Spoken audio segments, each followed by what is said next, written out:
মৌসুমীর সংসারে সবাইকে জানাই স্বাগত। শুভ সকালের অনেক শুভেচ্ছা, অনেক ভালোবাসা। আশা করি তোমরা সবাই ভালো আছো, আমরাও ভালো আছি।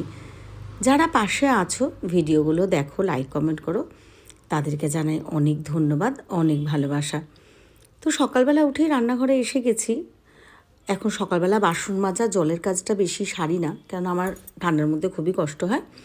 তো চা খেতে এসেছে। আর সকালবেলা জানো তো চাটা না খেলে ভালো লাগে না। ঘুম থেকে উঠে ফ্রেশ হয়ে আগে মনে হয় কখন চাটা খাবো, তারপরে পরের কথা। তো দেখ আমি চা বানাতে এসেছি। এই যে দুধের প্যাকেটটা কৌটোর মধ্যে রেখেছি, প্যাকেটটার দুধটা ঢালিনি কেন কৌটোর মধ্যে জানো তো? আগে একটা কৌটো ছিল, ঢেলে রাখতাম খুব ভালো, কিন্তু এই একটা কৌটোর মধ্যে ঢেলে রেখেছিলাম, কেমন যেন একটু দুধটা ছিটছিট হয়ে যাচ্ছিল, তাই ওইভাবে কৌটোর মধ্যে দুধটা রেখে দিয়েছি। তারপরে চাটা খাওয়া হয়ে গেছে। ঋষির আজকে পড়া নেই, তো ঋষিকেও একটু জল বিস্কুট খাইয়ে একটু পড়তে বসিয়েছি, না তো অন্যদিন সকালে পড়তে চলে যায়।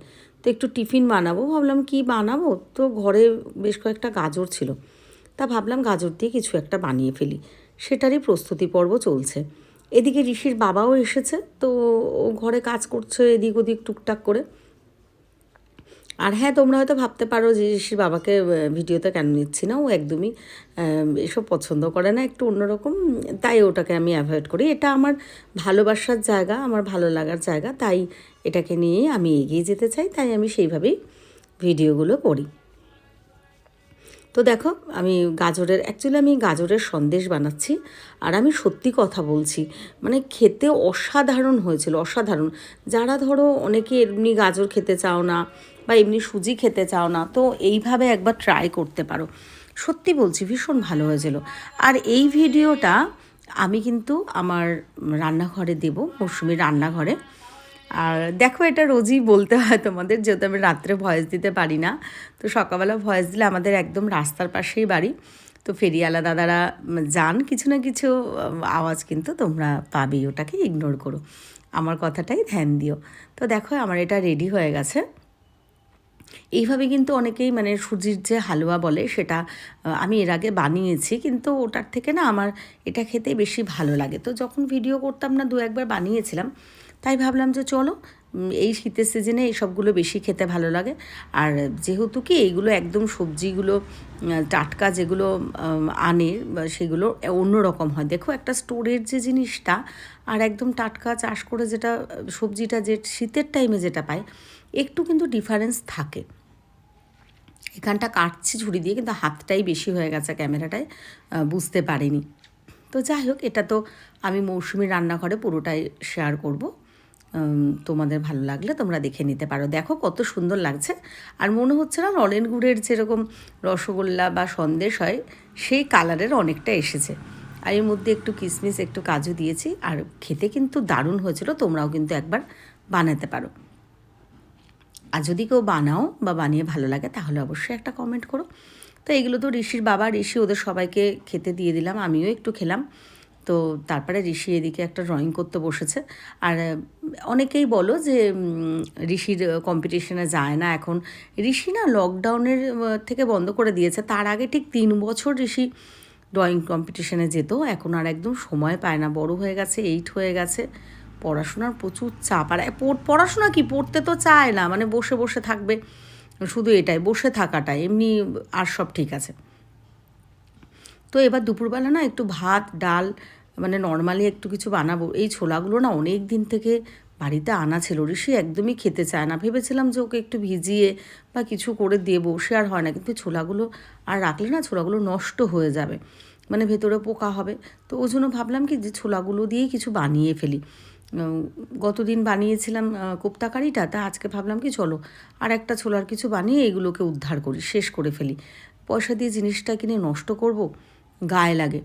আর ছোলা খাওয়া তো কত ভালো জানো, কিন্তু ঋষি একদম খেতে চায় না। এবার দেখো বাড়ির বাচ্চারা যদি না খায় তাহলে আর কি করে এগুলো রান্না করব, কী করবো, তাই ভাবলাম আজকে এইভাবেই বানিয়ে ফেলি।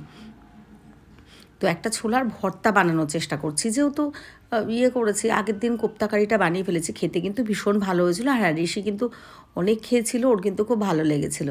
তো সেই জন্য আজকে ভাবলাম চলো যে ছোলাটার এটা আমি আজকে একটু ভর্তা বানিয়ে ফেলি, তো সেটারই প্রিপারেশন চলছে। এই ছোলার ভর্তাটাও কিন্তু খুব ভালো হয়েছিল, খুব সহজভাবে, মানে ছোলাটা সেদ্ধ করে নিলাম, তারপরে এটা দেখতেই পাচ্ছ একটু পেঁয়াজ একটু জিরে, ধনে, লঙ্কার মানে কাঁচা লঙ্কাটা কুচিয়ে দিয়েছি। তোমরা চাইলে কাশ্মীরি লঙ্কার গুঁড়োও দিতে পারো। যারা আমার ভিডিও দেখো তারা দেখেছো যে আমি গুঁড়ো লঙ্কাটাকে একটু অ্যাভয়েড করি বেশি, বা শুকনো লঙ্কাটা একটা ফোড়ন দিতে হয়, নাহলে হয় না রান্নায়, তাই হয়তো দিই। বেশিরভাগ রান্নাতেই গুঁড়ো লঙ্কাটা দিই না। তো এবার দেখো একটু লবণ দিয়ে দিলাম, একটু হলুদ দিয়ে দেবো। আর ওদিকে কিন্তু ছোলাটা সেদ্ধ করে আমি মিক্সিতে ব্লেন্ড করে রেখে দিয়েছি। তো এই মশলাটা পুরো রেডি করছি ততক্ষণে। ভালো করে ভেজে টেজে একদম টমেটোটা একদম নরম করে নেব। তারপরে একটু ধনে পাতা কেটে ধুয়ে গুছিয়ে রেখেছি, ধনে পাতাটা দেবো। দেখো মশলাটা কত সুন্দর তেলটা ছেড়ে দিয়েছে মশলা গাছ থেকে, বুঝতেই পারছো মশলাগুলো সব রেডি হয়ে গেছে। তো তারপরে আমি দিয়ে দিলাম হচ্ছে যে ব্লেন্ড করে রেখেছিলাম সেটা। যদি কারো ভালো লাগে তো এইভাবে একবার ট্রাই করতে পারো। হ্যাঁ, তবে ওই যে বললাম আমরা ঝালটা এটা একটু কমই দিয়েছি, তোমরা চাইলে একটু বেশি করে এখানটা ঝাল দিও, আমার মনে হয় তোমাদের ভালো লাগবে। দেখো কত সুন্দর টান টান হয়ে গেছে, ভালো। আর এইদিকে তো এসব করছি, তার মাঝে তো ঋষির বাবা ওদিকে কাজ করে যাচ্ছে, তাদেরকে খেতে দেওয়া, ঋষিকে খেতে দেওয়া, টুকটাক চা বানানো, এদিকে স্নান করা, একটু পুজো দেওয়া, এইসব তো চলতেই থাকছে সংসারের যে কাজ। ভিডিওতে তো সারাদিনের কাজ ওরমভাবে দেখানো যায় না, ডেলি ব্লগ তো যতটা মনে হয় যে তোমাদের সাথে শেয়ার করলে তোমাদের ভালো লাগবে, তোমরা ভিডিওগুলো নেবে বা দেখার একটা উৎসাহ পাবে, সেটুকুই শেয়ার করার চেষ্টা করি। এবার দেখো এটার মধ্যে পোস্ত আর চালমগর পেস্ট করে রেখেছি, এর মধ্যে আদা, রসুন, পেঁয়াজ, লঙ্কা সব একসাথে মিক্সিতে পেস্ট করে নিচ্ছি। তো যাই হোক, আজকে একটু খাসির মাংস আনা হয়েছে। তো যেহেতু ঋষি বাবা আজকে এসেছিলো, তাই একটু খাসির মাংস এনে দিল। আমরা মুরগি খেতেই ভালোবাসি, বেশি খাসি তো খাওয়াই হয় না, খুব কম, একদিন আধ দিন। তো ভাবলাম ঋষি খাবে, একদিন বলছিল, তাই ওর বাবা বললো ঠিক আছে আজকেই রান্না করে দিতে। তাহলে অল্প করেই এনে দিয়েছে খাসির মাংস। তো এটাকে আমি রান্না করব মটন চাপ, চেষ্টা করছি আর কি। তো কীভাবে বানাচ্ছি এটা তো অবশ্যই পরে একটা পুরো ভিডিও দেব। তো দেখো আমি রান্না করছি। আর রাতে না আজকে আমরা লাচ্ছা পরোটা দিয়ে এটা খাবো, তো সেজন্য তার ওদিকে তো হতে থাকছে মাংসটা, আর এইদিকে আমি এইগুলো স্যালাডগুলো কেটে গুছিয়ে নিয়েছি, ঠিকঠাক সেভ করে কাটিনি, আমি ছুরি দিয়ে কেটে নিয়েছি। আর ছুরি দিয়ে কাটতে ভালোভাবে না পারি না। তো দেখো রান্নাটা রেডি হয়ে গেছে, দেখে কেমন লাগছে জানিও, খেতে কিন্তু খুব ভালো হয়েছিল। তো সেটাই তোমাদের সাথে শেয়ার করলাম। আর ওদিকে আমি সব রাতের থালা এগুলো গুছিয়ে নিচ্ছি, পরোটা আনা হয়ে গেছে। তো এই দেখো আমাদের রাতের খাবার গুছিয়ে নিলাম। আসলে সব দিন তো ওই যে বললাম সময় পাই না, যেদিনকে ফাঁকা থাকে একটু রান্নাটাই বেশি করার চেষ্টা করি। কালকের থেকে আবার কি সময় পাবো না পাবো জানি না, ঋষির পড়াশোনার চাপ হয়ে যাবে। তো চলো আজকের ভিডিওটা এখানেই শেষ করছি। সবাই ভালো থেকো, সুস্থ থেকো, আমাদের পাশে থেকো। সবাইকে জানাই শুভরাত্রি।